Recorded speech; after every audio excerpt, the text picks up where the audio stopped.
Hello，我係 Nicholas。咁今日嚟講，我想講個 topic 就係關於中美議題咧。其實呢個議題咧，我都係呢兩日先了解到嘅。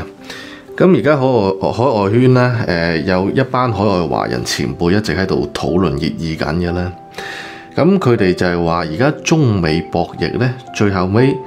兩國贏嘅係體制定係文明。咁有一位海外華人前輩，佢就得出咗佢相應嘅論述，或者佢嘅一個個人嘅論點啦。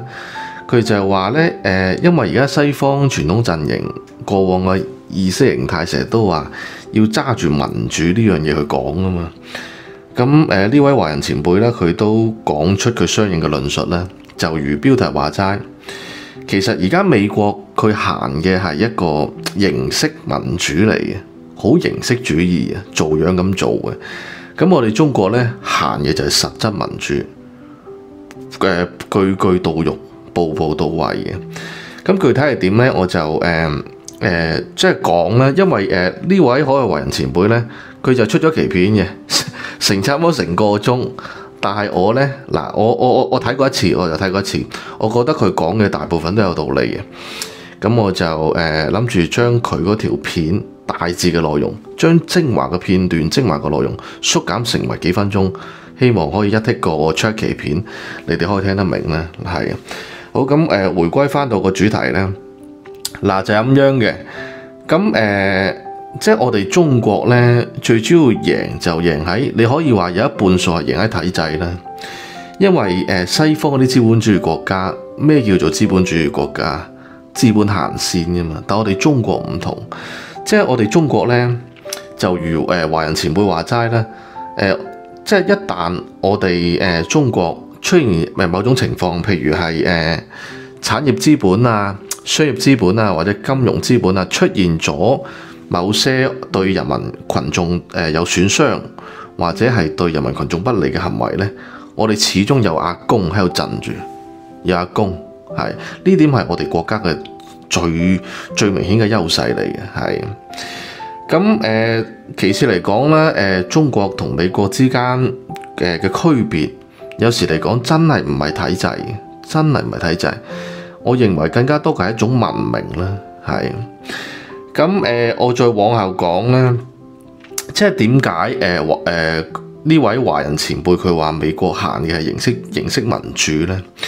最主要一樣嘢就係，因為過往美國由建國到依家，成日都美其名曰話美國行嘅係民主，一人一票去選出一個美國總統出嚟。但好多時嚟講咧，美國好多人民群眾佢連自己呢張票點解要投俾佢，或者係投俾邊個佢都唔知，懵成咁樣嘅係。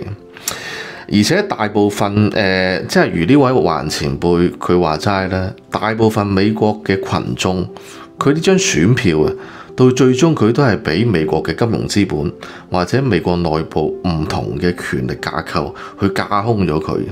即係你將呢張票你話就話投咗，但係其實你係冇實質性嘅作用嘅，係咁而且最重要一點啦，美國人啊，曾經引以為傲，佢哋以為自己有無上嘅民權，但係最終咧，你回歸翻美國嘅歷史咧，由美國建國到依家，其實美國一直以嚟都係反民主嘅。我講個簡單啲嘅例子啦，因為每當美國嘅人民群眾佢有一定嘅訴求嘅時候咧，美國聯邦政府通常唔會搞公投嘅。公投就係每一個公民都可以投張票啊嘛，美國唔會搞呢樣嘢嘅，佢會搞啲乜嘢呢？就係每次當美國嘅人民群眾佢有訴求或者有反映嘅時候呢，佢就會將呢啲事情呢調俾國會，係啊，咁由國會去處理啦，係啊，跟住你哋國會就喺度拗嘅拗，做戲嘅做戲，點該點啊去又點嚟啦咁樣。但係我希望大家要清楚嘅一點就係，美國國會背後控制佢嘅嗰班人群體係乜嘢？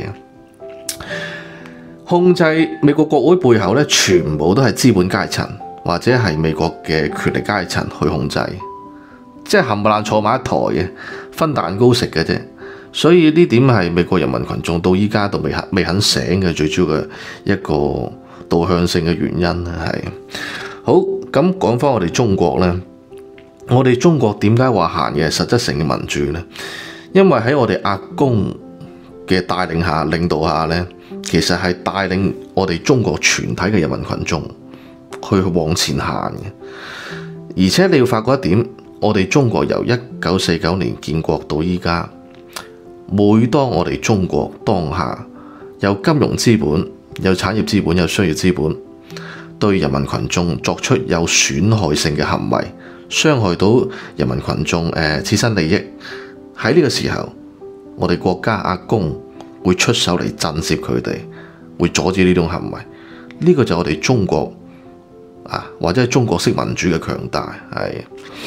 因為喺呢一個背景下呢，我哋中國嘅人民群眾呢，可以實現到真正嘅當家作主，中國式嘅民主應運而生。係呢點其實講咗一句啦，你作為土生土長嘅中國人，你係感受到阿公咁多年嚟嘅努力嘅。係好，咁我哋再往下講啦。嗱，我打個比喻啦，其實啱先講咁多，我已經就即係講咗個主題出嚟，即係美國就好似一間公司咁，佢以一間公司去運營、去 run、去 control， 跟住到最後包裝成為一個國家。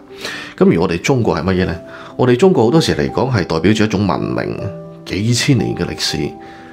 即係源遠流長啦，生生不息、連綿不絕咁樣行落去。喺呢個過程中，呢一個文明會有少少落差，會有啲錯誤，甚至乎有啲下坡路，但係佢始終會綿綿不絕咁往前行。呢個係美國係冇得同我哋係冇得比係。咁你要知道呢，我再講少少歷史呢。咁美國喺建國之初呢，其實佢當初美國嘅國父或者嗰班所謂嗰啲精英人士呢，佢哋建立美國嘅制度呢，當初係為咗鎮壓民主，係為咗防止美國佢當下嘅暴民去侵害資產階層嘅權益或者利益嘅。所以當初你有了解美國歷史，你都知道啦。其實美國嘅歷史初期佢就為咗反民主係。咁而我哋中國又唔同，我哋中國建國之初呢，係以全體人民群眾老百姓以當家作主為一個基礎理念為基礎，跟住再以為人民群眾服務、為人民服務為核心價值呢個理念，一直推進住我哋中國新中國一直咁往前行、往前發展。我哋個基底都唔一樣。美國係一班精英主義去維護住佢哋嗰班既得利者，而我哋中國係由我哋中國新中國建國嘅基底係以人民群眾為基礎，所以我哋嘅基底係好厚。呢個就係中國同美國嘅區別啦，係。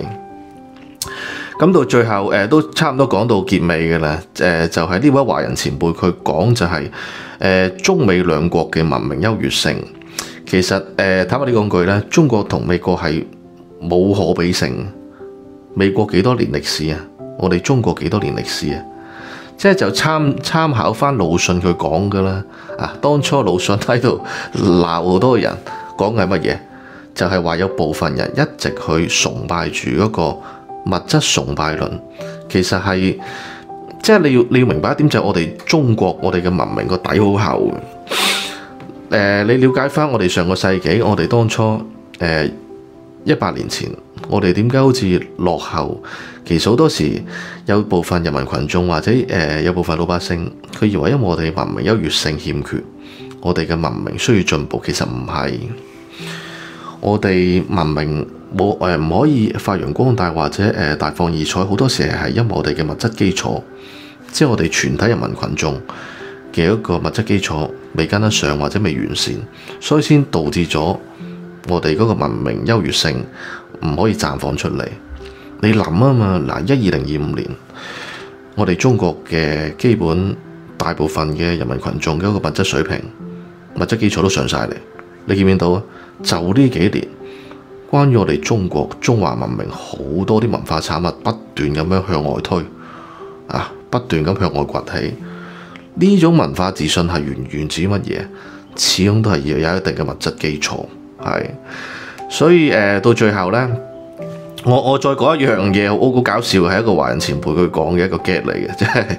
佢就話美國憲法同當初美國獨立宣言你有了解美國歷史，你都知嘅啦。美國憲法或者美國獨立宣言當中，成日都提起一句提起一個開頭就係 We the people，We the people， 即係美國大部分老百姓或者人民群眾，佢成日都以為嗰個 the people 係代表住佢哋，唔係啊，唔係。呢句 We the people 中文嘅意思就係我哋人民。美國嘅老百姓佢成日都以為係呢個 people 代表住美國全體嘅人民群眾，但係唔係。喺美國嘅權力架構或者佢嘅當權者嚟講都好啦，佢哋講嘅 We the people 呢個 people 話嘅係可能佢哋所指嘅核心嗰個人群係白人階層、資本階層、富人階層，而唔係全體人民群眾。We the people，the people 係我嘅 people， 唔係代表你嘅 people。呢一個係個華人前輩講出嚟嘅 get 嚟嘅，即係我認為而家到2025年有大部分美國嘅老百姓佢都唔明嘅咧。We the people 唔係代表所有人，我嘅 people 同你嘅 people 係分開嘅。呢句説話，我覺得好鬼頂人嘅啦，係。所以嗱，我已經講晒啦，就因為呢個華人前輩佢出嘅呢期片，我覺得好有用，我認為可以提高甚至乎我哋中國呢邊即係部分人民群眾嘅認知咧。我希望出呢期片可以係咯，相應對你哋有幫助啦，係。所以多我就唔講啦，想縮減咗息差嘅朋友同粉絲歡迎加入我組織。呢期先到呢度啦，我哋下期再見。